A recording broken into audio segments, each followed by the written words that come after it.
So hey guys, welcome to my second channel. আজি তাতে আছো ঝালা খেতিত।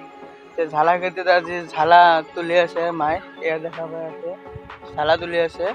তো মই অলপমান তুলো, আহক আপোনালোকক ভালকে দেখাই দিওঁ ঝালা কেনেকৈ তুলো আৰু ঝালা গাছ কেনেকৈ কি কৰে চব দেখাই আছে। এইটো চাব পাৰি আছে, এইটো আমাৰ মা হয়, এয়া ঝালা তুলি আছে। চাওক ঝালা খেতি কিমান দিন হ'ল আমাৰ ঝালা খেতি কৰিছোঁ যে কিমান দিন হ'ল? 4 মাহ। 4 মাহত ইমান ঝালা লাগছে না? হা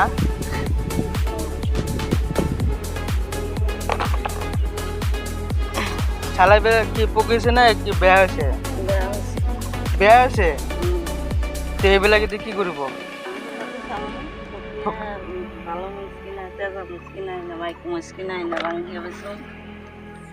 মিক্স কৰি। আৰু তো বেঙেনা গছ কিমান দিন হ'ল? কিমান দিন হৈছে? 2 মাহ। 2 মাহত কিমান বেঙেনা লাগছে না? ইমান যে বেঙেনা গছ আছে হা, বিক্ৰী চিক্ৰী কৰিছে নেকি নাই? নাই। কিয় ইমান যে বেঙেনা গছ ইমান দেখা পাইছোঁ গোটেই খেতিত, কমচে কম আধা বিঘা খেতিত যে বেঙেনা গছ আৰু জলকীয়া গছ হা, বিক্ৰী চিক্ৰী কিয় কৰা নাই? ইমান কম কিয় লাগছে? কিয়? মাটি ভাল নহয় যে এইখিনি কিয় গছ এইবিলাক কিয় পুতিছে?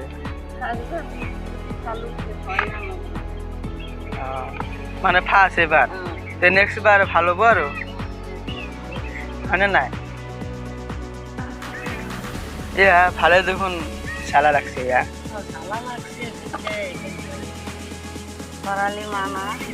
না ভালো হোৱা নাই। কিয় বেলেগ বেলেগ জায়গাত দেখোন দেখা পাই আছো যে ভালে ভালে ঝালা লাগছে, ইয়াতো পুৰা পাল্লা পাল্লা বিক্ৰী কৰি আছে। ঝালাৰ দাম কিমান এতিয়া? কিমান? 20 টকা কেজি। 10 কেজিৰ দাম কিমান হ'ব? 200 টকা। লাভ নাই। খেতি বেলেগে যে খেতি করে এখানে কি লাভ পায়?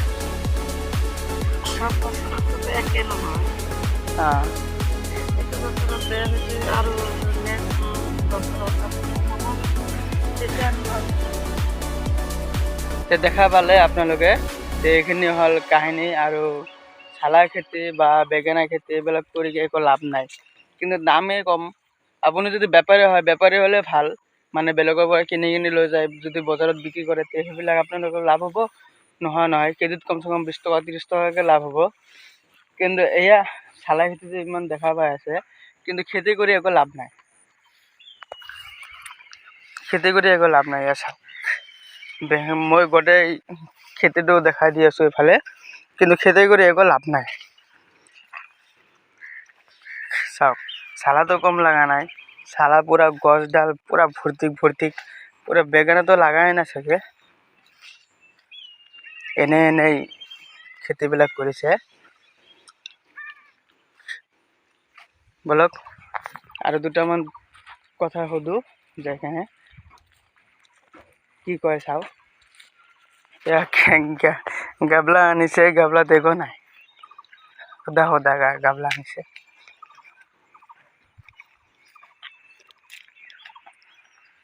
মা খেতি যে কৰিছে হা, কিবা লাভটো হোৱাই নাই।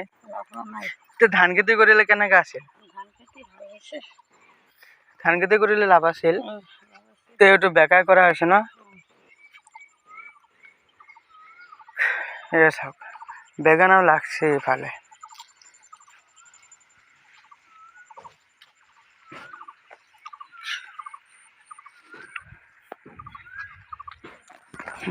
এইবিলাক বেঙেনা ন গোটাই মাহ খাই মই গুৱাহাটীত যোৱাৰ সময়ত চব তুলি লৈ যাম।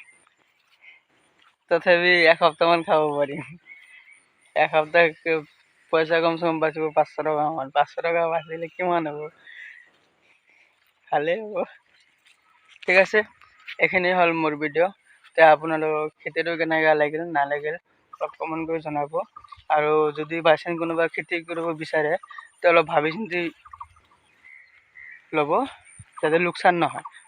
আমাৰ নিচিনা বুৰ্বক কাম নকৰিব আপোনালোকে, যাতে লোকচান নহয় সেই হিচাপত আপোনালোকে কামটো কৰিব। সেইটো চাব, খেতি কৰি একো লাভ নাই। তাতছে এই ধান খেতি কৰিলে ইয়াতে এইখিনি জেগাত ধান খেতি কৰিলে হয়, ধান খেতি কৰিলে ভাল হ'লে হয়, কমচে কম 10 মান ধান আহিলে হ'ল। কিন্তু এইটো খেতি কৰি বহুত লোকচান হৈছে এবাৰ। তে যিয়ে হওক আপোনালোকে কৰিলে অলপ ভাবি চিন্তি কৰিব। তে ভিডিঅ'টো কেনেকৈ লাগিল লাইক কৰিব, শ্বেয়াৰ কৰিব আৰু ছাবস্ক্ৰাইব কৰি দিব। এইখিনি ভিডিঅ' আজিৰ কাৰণে।